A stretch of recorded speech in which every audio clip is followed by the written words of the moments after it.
So let's sum all this up by looking at the two major party platforms on some major issues. Democrat, Republican. By the way, this is not just about Trump and Biden. Okay, it is, but it's also about the 435 representatives that are elected every 2 years in the United States of America. There's always about 33 or 34 senators up. There's several governors and many local elections every November. And 90% of the people who are part of these parties vote with their party. 90% of the time, let me put it that way. 90% of the time, Democrats vote with the Democratic platform, Republicans vote with the Republican platform. Okay? Here's the data.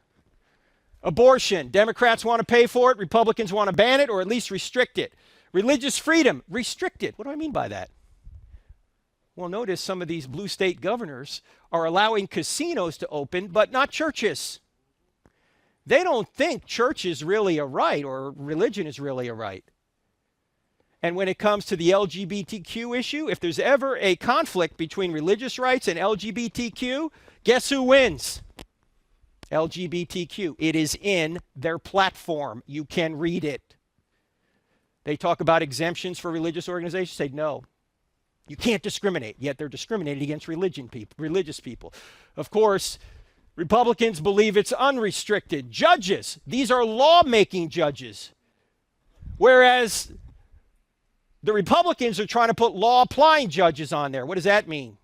Instead of making law, like they just apply the law that the people have passed. That's why there's a war going on whenever there's a new Supreme Court justice like we have right now, because the left knows that the best way to get their agenda through is by judges who just declare it by fiat, where 5 unelected justices can tell the rest of the country what to do, even if the country decided opposite that.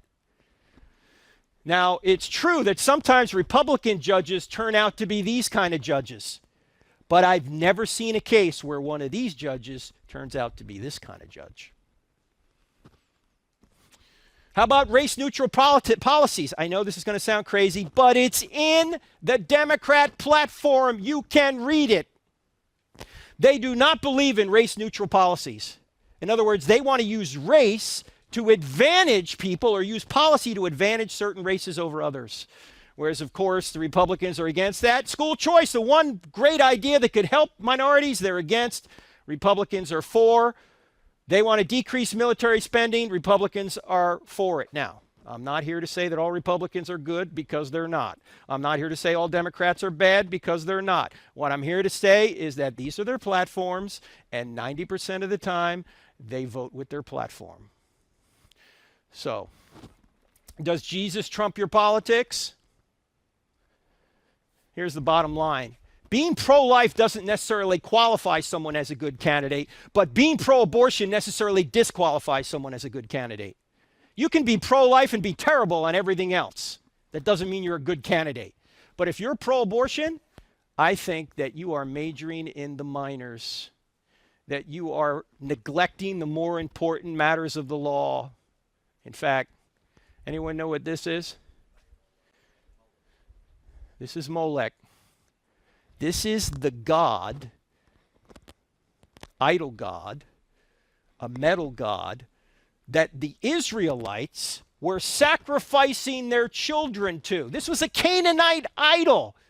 And they'd heat this thing up in fire, and they would put their children on the arms of this molten hot metal idol known as Molech. The Bible talks about not doing this, quite obviously, in Leviticus 18, a couple other places, and in Jeremiah. Jeremiah, the weeping prophet. When is Jeremiah writing?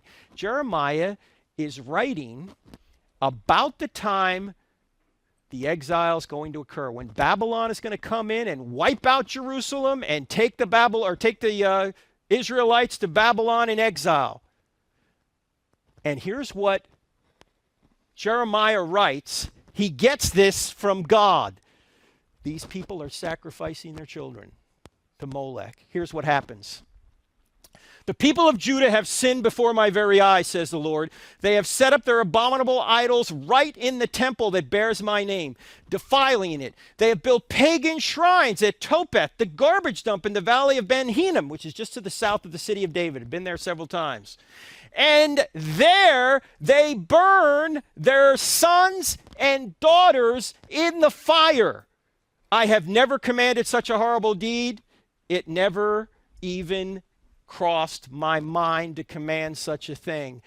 God would never want child sacrifice for the Israelites to do that.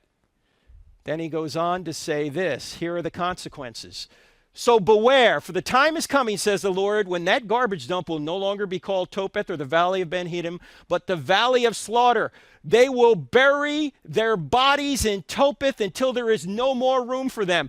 The bodies of my people will be food for the vultures and wild animals, and no one will be left to scare them away.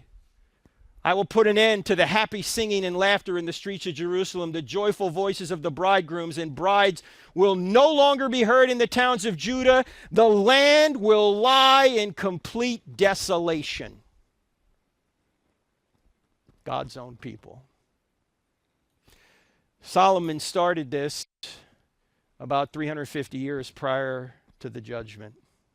He was burning children to Molech. How much longer does America have doing this?